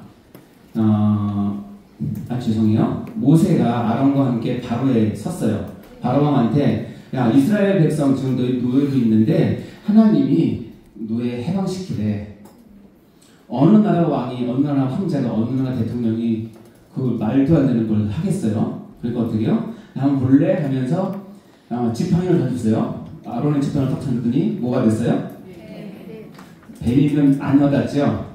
비암이 됐어, 비암. 근데 비암이 됐어요. 근데 재밌는 건 뭐냐면 바로 옆에 있는 술사들도 똑같은 걸 하는 거예요. 근데 아론의 그 지팡이 뱀이 다른 지팡이를 삼켰어요. 그럼 거기서 좀 뭔가를 얻어야 되는데 그것을 보고 바로는 마음이 더 완악해졌어요. 두 번째 22절에 가면 뭐라고 표현했냐면 나일강을 피로 물들게 했는데 그거 우리도 해 하면서 술사가 똑같이 했어요. 그것을 보고 바로의 마음이 뭐예요? 완악해졌어요. 자, 성경 기록상 바로가 마음을 부드럽게 하여 회개하여서 이스라엘을 보냈다. 그러면 이거는 여기 뭐예요? 표적이에요, 표적. 근데 그렇지 않고 어떻게 해요? 바로의 마음이 완악하게 돼서 하나님의 뜻을 꺾은 거죠. 그러니까 이적, 기적, 요술을 표현하는 거예요. 이해되십니까?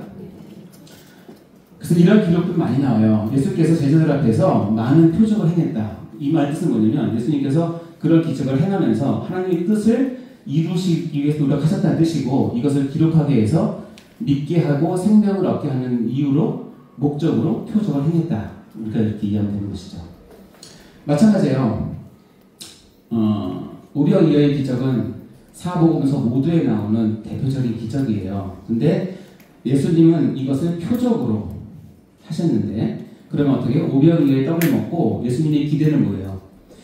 이분이 정말 오실 메시아고 이분이 생명의 떡이고 내가 이분한테 나이를 맡겨야 내가 영원히 살 수 있겠구나 또는 믿음 고백을 할 목적으로 표적을 했는데 그 떡을 먹은 많은 사람들은 지금 뭐라고 얘기해요? 야, 이 떡 먹고 그러면 우리 노력 안 하고 장사 안 하고 농사 안 져도 평생 먹고 살겠다. 그리고 이분의 능력이면 로마도 물리치고 우리가 독립할 수 있겠다라고 생각해서 자기를 억지로 뭐예요? 붙들어서 임금 삼으려고 해요. 예수님은 표적으로 주셨는데 백성들은 뭘 받아요? 이적으로 받아요. 자기의 욕심을 가지고 받아요. 이럴 때 예수님이 못 이기는 척하고 그들의 요구를 들으사 그들의 왕이 되어서 40년 동안 호의무식하면서 이스라엘을 구원했다. 좋아요. 근데 우리는 구원은 없어요. 이렇게 되니까 혼자 산으로 떠나가시는 거예요. 예수님의 마음을 이해하시겠습니까? 혼자 산으로 가시면서 얼마나 씁쓸하셨을까요? 이 백성들은 너무나 모르셨구나. 그리고 나중에 26절에 얘기해요. 너희가 다시 나를 차지하온 것은 표적을 본 까닭이 아니요 떡을 먹고 배부른 까닭이다. 예수님께서 정확하게 지적을 하시죠. 자, 문제 내겠습니다. 자, 뒤에 들으십니까? 네. 뒤에 있는 분만 대답하세요. 나병 환자 10명이 있어요. 근데 지나다가 예수님 만났어요. 소리쳤어요. 살려주세요. 저를 구해주세요. 그랬더니 예수님께서 가서 제사장들에게 너희 몸을 보이라. 왜냐면 나병은 제사장에게 가서 너희 몸을 보이라는 뜻은 뭐냐면 나았다는 증거를 보이라는 뜻이거든요. 그러니까 딱 보고 이 사람들이 그 말을 듣고 가요. 가다가 깨끗함을 받았어요. 10명 전부 다. 놀라운 기적이죠. 놀라운 기적은 있을 수 없는 일이에요. 나병은 지금도 못 고치는 병이니까. 그래서 이제 있는데 한 사람이 와서 예수님께 발 아래 엎드려서 영광을 돌려요. 그 사람은 사마리아 사람이에요. 여기서 또 재밌는 거 시간이 나옵니다. 유대인은 사마리아 사람을 어떻게 취급하냐면 이방인으로 취급해요. 개나 돼지로 취급하고 이미 아수르에서 멸망을 할 때 피가 섞였다고 생각해서 혼혈민족을 여기기 때문에 다른 이방인보다 더 격렬해요. 그러니까 사마리아는 그 땅을 지나지 않아요. 내 발 들어오실까봐. 이 정도로 안 만나요. 근데 지금 이 10명 가운데 사마리아 사람이 껴있다는 거고요. 나병이 걸리니까 유대인도 사마리아인도 아무 필요 없는 거예요. 인간이 가질 수 있는 최하의 삶으로 가니까 이 차별도 분별도 없고 그냥 어떻게 해요? 같이 있는 거예요. 그러다가 10명이 받았어요. 근데 한 명만 와서 감사했는데 그 사람이 사마리아 사람이에요. 근데 예수님 뭐라냐면 그 9은 어디 있느냐? 이 이방인 외에 있는 하나님께 영광을 돌리려 온 자가 없느냐 하시고 그에게 이르되 일어나 가라 내 믿음이 뭐했다? 너를 구원했다. 자, 뒤에 물어봅니다. 10명 가운데 9명이 받은 것은 표적이에요? 이적이에요? 정말 맞습니다. 사마리아 사람이 받은 것은 표적이에요? 이적이에요? 이해되십니까? 여러분이 경고식을 받았습니까? 표적이 되든지 이적이 되는 건 누가 결정하죠? 하나님이 아니요. 하나님 베푸셔요. 여러분이 그 놀라운 일을 가지고 하나님께 영광을 돌리고 하나님을 찾고 하나님께 무릎 꿇고 하나님께 나가서 주님 제가 잘못했습니다. 저를 살려서 너무 고맙습니다라고 여러분이 변하면 그것은 하나님께서 그 베푸신 표적이 이루어진 것이고 내가 힘들 때 기도해서 낫게 해줬지만 이제는 됐어요. 저 혼자도 잘 살 수 있어요. 입 닦으면 그거는 이적이에요. 이적은 절대 하나님의 역사를 이루지 못해요. 표적은 여러분의 영혼을 세우고 여러분이 하나님께 나가시는데 가장 중요한 도구 쓰임을 받는다는 것입니다. 표적과 이적을 두 분을 잘 하셔요. 그것은 여러분에게 달려있어요. 하나님은 선하시고 좋으시고 우리 기도를 들어주시는 분이세요. 아셨죠? 또 한 번 볼까요? 시몬 베드로가 예수님을 만나기 전입니다. 밤새 그물을 쳤는데 한 마리도 못 잡았어요. 그때 예수님께서 오십니다. 물가에 서서 깊은 데 가서 던져라. 그랬는데 어떻게 됐죠? 그물이 찢어질 정도로 잡았어요. 네, 확 잡았어요. 뭐 놀라운 일이에요. 근데 베드로는 정말 나는 사람이에요. 근데 그래도 그것을 보고 뭐라고 하냐면 나는 죄인으로서 될 고백해요. 도대체 무슨 연관관계가 있어요? 내가 배에 그물을 던져서 왕창 잡은 거랑 내가 죄인으로서이다. 그 사건을 보고 이렇게까지 가는 것은 정말 하나님의 은혜인 것 같아요. 그러니까 뭐냐면 베드로는 이 놀라운 일을 보면서 뭘 보는 거예요? 내가 하나님의 존재가 하나님 내 존재가 죄인이구나 하는 것을 깨닫는 특별 은혜를 받은 거예요. 그래서 이게 표적이 된 거죠.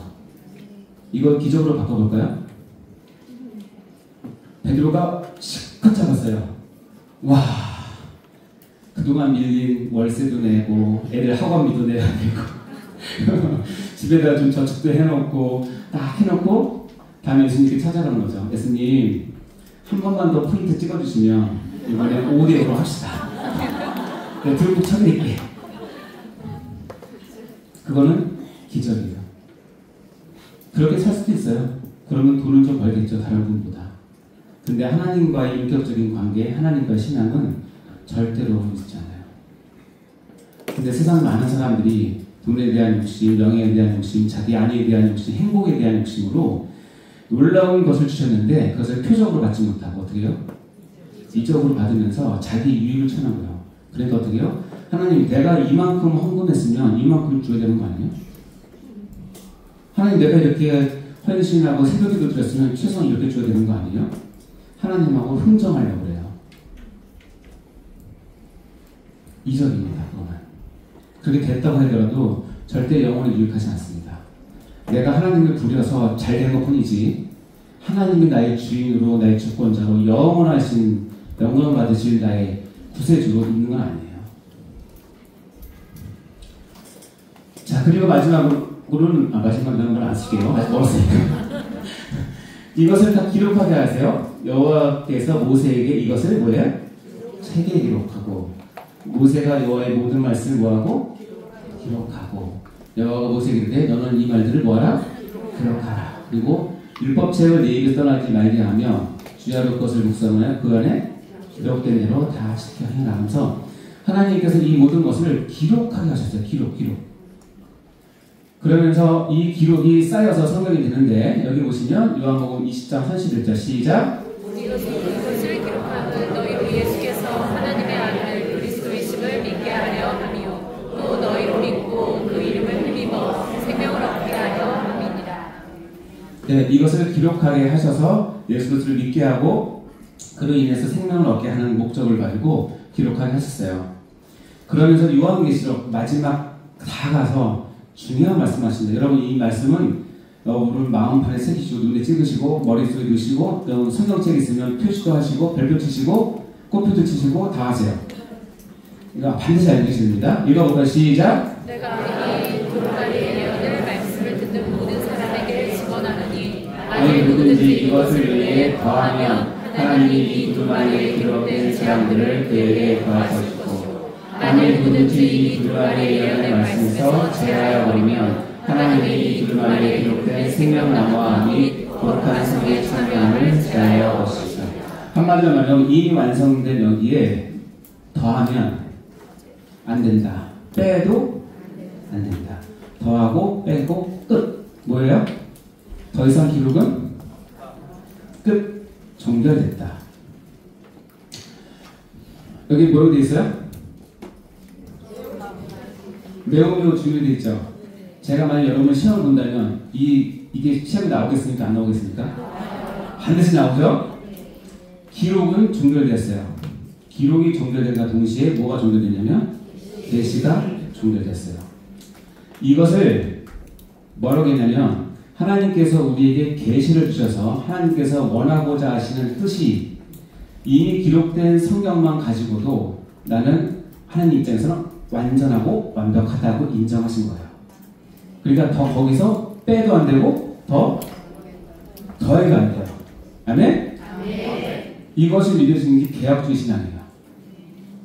그래서 개혁주의 신앙이 다른 신앙과 다른 점은 뭐냐면 성경을 내가 어떤 눈으로 보느냐, 성경을 나에게 무엇으로 여기느냐, 성경을 내가 어떻게 취급하느냐에 따라서 신앙관이 달라져요.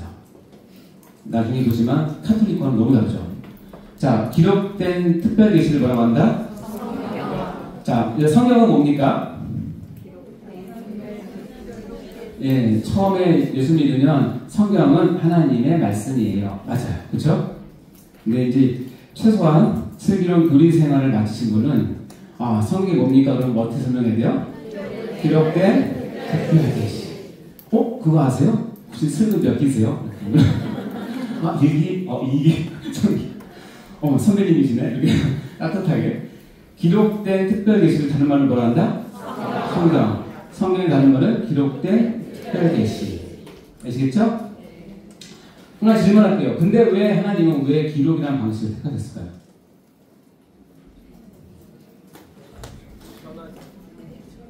네? 오래 가기 위해서. 전달하기 위해서. 아니, 하나님이 그때그때 나타나시면 안 돼요? 하나님 바쁘셔서? 이거는 뭐 적당한 답은 없지만 제가 보건데 여러분 인간이 얼마나 사악한지 하나님께서 하신 일을 간증을 들어보면 초창기 간증과 중간의 간증과 몇 년 지난 간증이 어떻게 점점점 바뀌어요. 어떻게 바뀌냐면 하나님의 영광을 드러내는 쪽이 아니라 어떻게 해요? 내가 이렇게 대단하고 내가 이렇게 은혜 받고 그래서 없었던 일도 막 넣고 별 의미 없는 것도 의미를 담겨서 간증하고 이게 뭐예요? 사람의 죄성이에요. 하나님의 말씀을 기록하지 않고 어떻게 해요? 그냥 주면 계속 말을 하면 그 사람이 그렇게 들었다는 걸 우리가 어떻게 증명을 해요? 그렇게 말해버리면 예를 들어서 단임 목사님이 오늘 새벽에 내가 하나님 말씀을 들었는데 우리 교구 이렇게 다 바꿔기로 했어. 하루아침에. 그럼 여러분 뭐라고 해야 될 거예요? 믿을 수밖에 없잖아요. 근데 그것이 이제 단지 그것뿐만 아니라 우리의 신앙과 연관이 직결된 부분이 계속 바뀌어요. 그래서 어떤 목사님이 봤는데 내가 어제 꿈을 봤는데 예수만 구원자가 아니더라. 그 위에 마음이 있더라. 나 그냥 이태원 가볼까? 그렇게 한다면 여러분 뭐라고 하실 거예요? 뻥이죠, 그렇게? 아주 진지하게 나 뻥 아니야, 진짜야 이렇게 한다면 어떡할 거예요? 뭐냐면 기록이 없으면 기준이 없어요. 그런 엄청난 그 변절과 변질과 타락이 있을 때 기록이 없으면 인간은 어떻게 돼요? 반드시 제 뜻대로 제 마음대로 해석하고 제 뜻대로 하나님을 찾게 돼요. 그것을 하나님께서 아신 거예요. 그래서 누가 봐도 변할 수 없는 중요한 기준을 착 제시를 한 거예요. 그러니까 성경책만 피면 하나님의 뜻을 특별 계시를 볼 수 있게끔 해주신 거죠. 그래서 하나님이 기록을 선택한 것이 아닌가 저는 생각을 합니다. 근데 이제 궁금한 게 있어요. 여러분이 지금 마음속에 다 들려요, 소리로. 그럼 요즘에 내가 봤다, 내가 들었다, 이런 놀라운 기적을 처음 했는데 이것을 뭐라고 해요? 어떻게 해석해야 되냐? 꿈속에서 하나님 말씀하십니까? 지금도? 다 빼고요. 여러분이 가장 잘 아는 정금성 권사님께서 예수님을 만나셨어요. 어떻게 만났죠? 네? 갑자기 방에 여기서 빛이 맞죠? 그러면서 뭐라고 말씀하셨잖아요. 그러면 뻥입니까? 그럼 사실은 믿습니까? 믿습니까? 또 아니다면서요. 자, 그러면 그런 체험이 있어요. 지금도 하나님께서 현몽에서 우리 가운데 꿈 가운데 와서 말씀하실 수 있어요. 내가 새벽 기도하는 중에 하나님의 음성을 들을 수 있어요. 특별한 체험을 해서 정말 제가 몽골 사막에서 지평선을 바라보면서 하나님을 느꼈을 때 하나님은 보이지 않았지만 저는 하나님을 너무너무 느꼈어요. 형태가 아니라 공간 자체를 느낀 거예요. 공간 자체가 하나님이라는 것을 깨닫는 거예요. 현현이죠. 근데 중요한 거는 그런 체험을 뭐라고 얘기하면 안 된다? 계시라고 얘기하면 안 된다는 거예요. 계시라는 단어는 하나님께서 언제 쓰시냐면 하나님의 백성 구원을 위해서 공적으로 하나님을 드러내고 그것을 기록해서 남기시는 것까지가 계시는 끝난 거예요. 그러면 정권사님이 경험한 어두운 그 새벽에 빛으로 다가오신 예수님을 봤어요. 인정해요. 근데 정권 권사님께 나가서 그것을 내가 받은 계시라고 얘기하면 그때부터는 엉뚱해 가는 거예요. 그러니까 그런 경험을 여러분 하실 수 있어요. 언제든지 하나님 주권적으로 언제든지 할 수 있어요. 근데 그것을 내가 뭐라고 얘기하면 안 된다? 계시라고 얘기를 해서 그것을 교회 공동체에 공식적으로 요구를 하고 공식적으로 그걸 하게끔 만드는 거는 안 돼요. 왜냐하면 계시는 이미 끝났어요. 이해되시죠? 네. 그래서 중요한 얘기입니다. 이 체험과 계시의 차이점을 알아야 된다는 것입니다. 그래서 사도 바울은 고린도후서에 보면 주의 환상과 계시를 봤어요. 그래서 어느 정도 기록했지만 말로 표현할 수 없는 말을 낙원에 가서 들었어요. 근데 그것을 자기가 안 적겠대요. 이유는 뭐냐면 너희들이 들으면 지나치게 생각할까 두려워해서 내가 안 적겠다고 얘기를 해요. 이와 같이 어떤 계시가 있을 때 이거 계시죠. 왜냐면 사도 바울을 통해서 하나님께서 직접 주신 건데 그것조차도 하나님께서 또는 절제를 하고 이렇게 안전하게 텐트를 치시는 거예요. 왜냐면 그것을 다 우리가 들으면 우리가 감당할 수 없기 때문에 그래요. 유치원이나 초등학생한테 내가 아무리 이적분을 얘기해도 그것은 한계가 있는 거예요. 그쵸, 권사님? 이적만 아무리 얘기해봐요. 초등학생 얘기해봐요. 아무나 없어요. 자, 도마 사건이 있어요. 도마 사건. 도마 사건의 가장 중요한 거죠. 네가 어떻게 해요? 예수님이 나타났을 때 도마만 빠졌나봐요. 왜 빠졌는지 모르겠지만 일단 도마가 안 믿었어요. 어떻게 믿냐? 그 말을 누가 들었을까요? 예수님이 들으셨어요. 그래서 도마가 있을 때 예수님이 문도 안 열고 벽을 들었어요. 문도 안 열고 벽으로 들어왔어요. 그래서 첫 말이 뭔지 알아요? 너희들이 평강이 있을지어다 근데 너 도마 이거예요. 그게 이거예요. 그게 되게 서운하셨나 봐요. 정말 서운하셨나 봐요. 그래서 오셔가지고 믿음 없는 다윗을 믿으세요. 근데 그 말 듣고 도마가 아주 정말 베드로보다 더 나의 주님이시여 나의 하나님이시다. 그러니까 예수님을 하나님으로 고백한 건 도마가 처음이에요. 하나님 자체로 고백한 건 베드로는 뭐예요? 하나님의 아들이라고 했지만 도마는 하나님이라고 얘기를 해요. 더 얼등한 고백을 한 거죠. 근데 예수님이 이 말 끝에 예수님이 뒤끝이 좀 있으시거든요. 모르셨어요? 예수님 엄청 찌끄리세요. 뭐라 그래요? 보지 못하고 믿는 게 복된데, 아휴, 이 사람. 내가 어쩔 수 없이 왔다, 너. 그 얘기예요.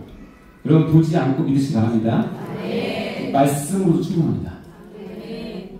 자, 그럼 여기서 체험을 한개 해볼까요? 첫 번째는 체험은 지금 개인적인 경우가 많아요. 그리고 인간의 체험은 본성상 자기 중심적으로 해석을 해요. 그리고 체험이 교회의 덕을 세우기 위해서는 성경적인 신앙과 교회 간이 절대로 필요해요. 그래서 이런 슬기로운 교리생활과 같은 교육이 반드시 필요합니다. 밑에 읽어볼까요? 시작. 체험은 유익이 많으나 체험이 공식화되면 안 된다. 다시 한번 시작. 체험은 유익이 많으나 체험이 공식화되면 안 된다. 이해되시죠?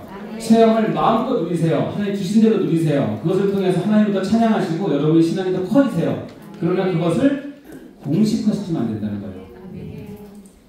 여러분 굉장히 중요한 말씀인데 여러분 이 말씀 읽어볼까요? 시작. 사흘 전에 이른 내 안나기들을 염려하지 말라. 찾았느니라. 온 이스라엘이 사모하는 자가 누구냐. 너가 내 아버지의 온 집이 아니냐 하는지라. 네, 산에서 가장 중요한 말씀인데 여러분 이 말씀 중요하죠? 이 무슨 말인지 아세요? 여기에 모인 270명은 하나도 안 중요해요. 처음 본 걸 수 있어요. 저는 굉장히 중요한 말이에요. 왜냐면 제가 대학교 1학년 때 중간고사를 앞두고 너무 스트레스 받으니까 독수리 오락실에 갔어요. 독수리 오락실. 그 당시 오락실에 앉으면 그 위에다가 뭐였죠? 가방을 넣어놓고 정신없이 하죠? 한 30분 했나? 그리고 가려고 딱 보니까 가방이 없었어요. 시험이 내보냈는데 가방이 없어져가지고 너무너무 속상해가지고 그래서 있었는데 어느 날 큐티를 하는데 그때가 사무엘상 큐티를 한 거예요. 큐티를 했는데 이 말씀이 사흘 전에 이른 내 앞날을 염려하지 마라. 이 본뜻은 뭐냐면 사울 왕이 되기 전에 사무엘과 만나는 장면이 있어요. 근데 사울이 왜 사무엘을 만나냐면 집에서 암낙을 잃어버렸어요. 그러니까는 아버지가 야 너 가서 암낙 찾아와 하고 나온 길에 사무엘을 만났어요. 근데 사무엘이 네가 이제 앞으로 왕이 될 거고 다 설명합니다. 그러다 보니까 사울이 갑자기 번뜩 생각난 거예요. 나 사흘 전에 암낙이 좀 찾으러 가야 되는데? 라고 얘기를 하니까 사무엘이 이렇게 얘기하는 거예요. 사흘 전에 이른 내 앞날 염려하지 마라. 찾았느니라. 선지자의 피를 발휘한 거죠. 근데 저는 이 말씀이 그렇게 안 들리고 사흘 전에 이른 내 책가방을 찾았느니라. 천둥어같이 들려요. 천둥어같이. 제가 그 말을 믿겠습니까? 안 믿겠습니까? 왜냐면 제가 87년에 가장 뜨거웠거든요. 그래서 그냥 처음 만나서 너무너무 뜨거워서 이거를 딱 듣는 순간에 딱 보니까 오늘 4일째예요. 학교 가는 발걸음이 어떻겠어요? 하나님 역사를 보리라 하고 갔어요. 딱 갔는데 2교시 끝났네. 2교시 끝난 과대가 와서 야 지원을 하면서 왜? 그러니 너 과대 사무실 찾더라? 그래서 왜? 그랬더니 거기 뭐 붙었대요. 그래서 올라갔죠. 올라갔더니 과대 사무실 앞에 크게 이재훈 학생 오락실에서 잃어버린 갖다 놨으니 어떻게? 찾아가라. 오락실을 왜 이러는지 모르겠어요. 진짜. 그래서 저는 이 구절 읽을 때마다 그 감동이 드는 거예요. 체험이죠. 제가 이 체험 바탕으로 분신물 센터를 찾았어요. 사흘 전에 잃어버린 모든 물건 오시면 기도로 찾아드립니다. 그럼 돼야 안 돼요? 여러분은 아무 상관없죠. 내가 정말 설령 그렇게 해서 분식물 센터를 찾아서 전 세계적으로 유명한 분식물 센터가 장이 돼서 하루에 수억씩 한다고 칩시다. 그게 무슨 의미가 있어요? 자, 이거를 그러면 제가 여러분이 강연 되겠어요? 안 되겠어요? 사흘 전에 이 정도 못 찾았어? 이 믿음이 없구만. 기도 좀 해야지 말이야, 사모님. 이렇게 하면 돼요, 안 돼요? 그건 내 거예요. 나로 끝나는 거고, 내가 누리는 거고, 이렇게 재밌는 간증을 하려고 하는 거지, 여기서 공식화 해가지고, 사흘 동안 못 찾은 사람들은 믿음이 없으니, 나가주세요. 이렇게 할 수는 없는 거잖아요. 이해되세요? 또 하나 뭐냐면 이거 중요합니다. 이건 조금 어려운 한 단계 더 레벨이 올라간 건데 사도 바울이 예루살렘 마지막으로 올라갑니다. 그때 여러 사람들이 사울이 예루살렘 올라가면 너 잡히니까 올라가지 말라고 계속 얘기합니다. 그 중에서 아가보라는 한 선지자가 와서 바울의 띠를 가져다가 바울의 띠로 자기 수족을 묶고 뭐라고 했냐면 너 예루살렘에 올라가면 이렇게 묶여서 죽어 이렇게 얘기를 한 겁니다. 근데 중요한 말이 뭐예요? 올해는 성령이 말씀하시대. 성령이 이렇게 말씀하셨어요. 그리고 아가보는 진짜 성령의 말씀을 들었어요. 그렇죠? 그리고 가서 이렇게 했어요. 근데 중요한 거는 뭐냐면 이띠 인자를 결박하여 이방의 전도를 주리라 하거늘 우리가 그 말을 듣고 그것 사람과 더불어 바울에게 예루살렘에 올라가지 말라 권했어요. 너무 상식적이죠? 그렇죠? 아니 누가 그렇게 하겠어요? 근데 사도 바울의 대답이 뭐냐면 어찌 울어 내 마음을 상하게 하느냐? 나는 주 예수 이름으로 결박당할 뿐 아니라 예루살렘에 죽을 것도 각오하느라 그가 권한을 받지 아니하므로 우리가 주의 뜻대로 이루어지이다 하고 붙였느라. 무슨 얘기냐면 아가보가 만든 그 말씀은 사실이에요. 그러나 어디까지 사실이냐면 올라가면 붙잡힌 건 사실이지만 올라가라 올라가지 말라는 결정하셨어 안 하셨어요? 그걸 누가 해석하는 거예요 지금? 내가 아가보 및 바울 주위에서 바울을 정말 사모하는 바울을 돕고 싶은 사람이 이 선지자의 말을 듣고 해석을 그렇게 하는 거예요. 이해되십니까? 근데 바울은 그것을 단호하게 거절해요. 그 말이 맞다. 나 올라가면 잡힐 거야. 근데 나 이미 하나님께 받은 말씀이 있어서 나는 내 길을 간다. 체험했다고 들었다고 다가 아니에요. 반드시 하나님께서 그 이외에 어떤 뜻이 있다는 것을 아셔야 돼요. 그러려면 어때요? 바알과 같은 어떤 체계가 필요하시겠죠. 그래서 모든 체험은 어떻게 해야 되냐면 여러 가지 할 수 있지만 모든 것을 뭘 세우기 위해서? 덕을 세우기 위해서 해야 돼요. 반드시 덕을 세우기 위해서. 내 체험이 덕이 안 되면 체험을 안 하는 게 좋을 수도 있지만 했다 하더라도 이것을 이렇게 공식화하시면 안 됩니다. 이유는 뭐냐면 여러분의 모든 체험이 하나님께로부터 온 체험이 아닐 수가 있어서 그래요. 우리는 영적인 존재이기 때문에 하나님도 우리에게 체험을 주시지만 누구도 주신다? 사단도 마귀도 주신다. 그래서 요나가 니느웨를 안 가고 어디로 가려고 했죠? 다시스로 갈 때 마침 뭐가 있었죠? 배가. 마침 배는 요즘 우리는 연락선이 하루에 2번 이렇게 있잖아요. 그 당시는 보통 6개월에 한 번이에요. 6개월에 한 번 있는 배가 지금 갔더니 딱 있어. 바로 떠난대. 그리고 뭐라고 생각했겠어요? 아이고 하나님 날 피하라 하시나 보다 생각하는 건 똑같은 거죠. 왜냐하면 광명의 천사로 사탄의 일꾼들도 열심히 활동하기 때문에 그래요. 그러니까 체험한다고 기적을 했다고 다 하나님 것이라고 생각하시는 분은 오해일 수 있어요. 늘 겸손하게 생각하셔야 됩니다.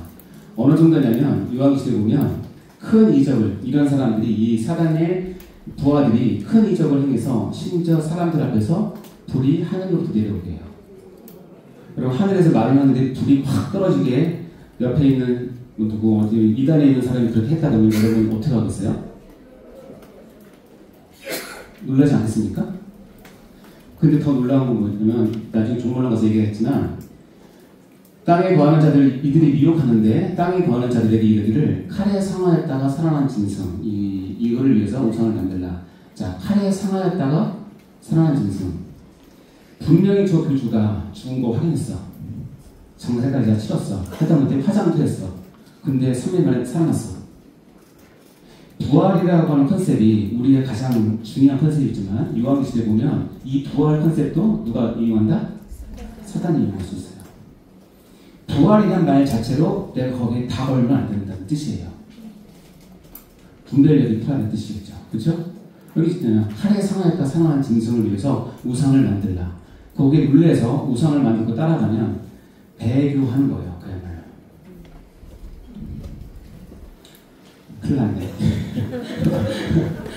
자, 중간요. 성경 교육대 특별계시다. 그쵸? 하나님께서는 특별계시록의 교육 방법을 선택하셨는가? 아까도 말씀드렸죠? 마지막 3번째 강조하려고 한 거예요. 읽어볼까요? 시작. 성경에 대한 잘못된 태도, 성경은 그렇지만 현실은 그렇지 않아요. 많은 사람들이 뭐라고 얘기하냐면 성경이 너무 고루하다고 얘기하고 성경은 현실과 뒤떨어졌다고 얘기를 해요. 그래서 성경은 그렇지만 우리는 그렇게 살면 안 되죠. 아이고 눈치껏 시대에 맞춰서 우리 이익도 구하고 하나님 이익도 구하고 이렇게 적당히 살아야죠 라고 많은 사람들이 얘기하는데 이런 말을 편하게 하시는 분들의 신앙은 저는 믿지 않습니다.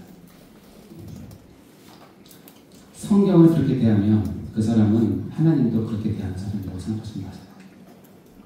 성경이 나에게 어려움을 요구하고 내가 못할 것을 얘기한다고 하더라도 어떻게 해요? 그렇군요. 내가 지금은 이해 안 되지만 순종하겠습니다. 라고 따라가시는 것이 하나님의 태도예요. 정말 죄송합니다 여러분. 제가 아무리 해도 뒷패시를 타고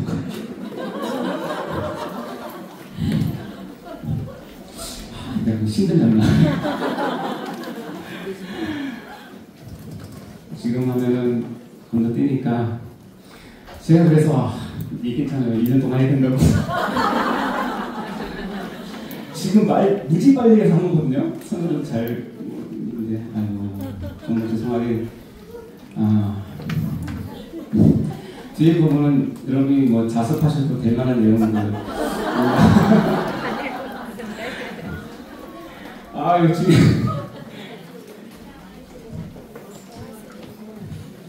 근데 약속은 약속이니까 일단 마치도록 하고요. 뒷부분 어떻게 분들이 얘기했는데 네. 혹시 한 가지 질문 없습니까? 없으시면 여러분 그 제일 위에 요약만 한번 읽어보도록 할까요? 자, 1번 읽어봅니다. 시작!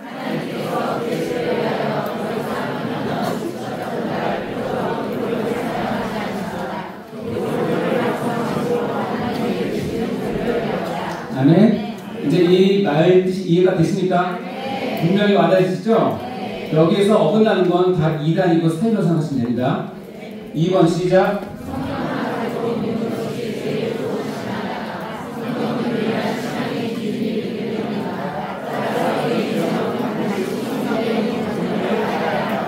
그러고 여러분 성경을 반드시 아셔야 됩니다. 성경은 여러분의 생명보다 더 소중히 여기셔야 됩니다. 그래서 성경책을 펴고 요즘 어플로 많이 보는데 글쎄 모르겠는데요. 어플보다는 종이로 된 성경을 하시는 게 더 아마 좋을 것 같아요. 제가 좀 시대에 뒤떨어서 그런지 모르겠지만 종이로 보는 게 훨씬 더 저는 은혜가 많이 되는 것 같더라고요. 메모도 할 수 있고. 그러니까 여러분 성경을 사랑하시고 성경이 기록된 특별계시고 계시는 종결되었고 성경 하나만으로도 우리가 하나님을 알아가는데 완전 필요 충분히 다 해결된다는 사실을 다음 시간에 배워야 할 텐데요. 시간이 될지 모르겠습니다. 어쨌든 들어주셔서 감사하고요. 기도하고 말씀하겠습니다. 하나님 아버지 감사합니다. 하나님께서 특별계시로 우리를 사랑해 주시고 하나님을 드러내 주셔서 너무나 감사합니다. 그리고 그 특별계시의 마지막 하이라이트인 성경을 우리 손에 들리게 주셔서 너무나 감사합니다. 성경을 볼 때에 정말 하나님의 마음을 느끼게 하여 주시고 그 가운데서 말씀하시는 하나님을 들을 수 있도록 인도하여 주옵소서. 때로는 우리에게 많은 체험들을 하게 하실 줄 믿습니다. 그러나 그 체험을 우리가 신앙 성숙에 하나님을 알아가는데 유용하게 잘 사용할 수 있도록 도와주시고 질서를 지키고 덕을 세울 수 아는 지혜를 우리에게 허락하여 주시옵소서. 이적과 표적들이 혼돈되는 상황 가운데서 우리에게 벌어지는 많은 놀라운 일들이 오직 하나님께만 영광을 돌리며 하나님을 드러내는 그런 도구가 될 수 있도록 축복하여 주옵소서. 한 주간도 주님께서 함께해 주시고 우리가 이 시간을 기대하지만 또한 꼭 기도하고 올 수 있도록 인도해 주옵소서. 감사드리며 예수님을 기도합니다.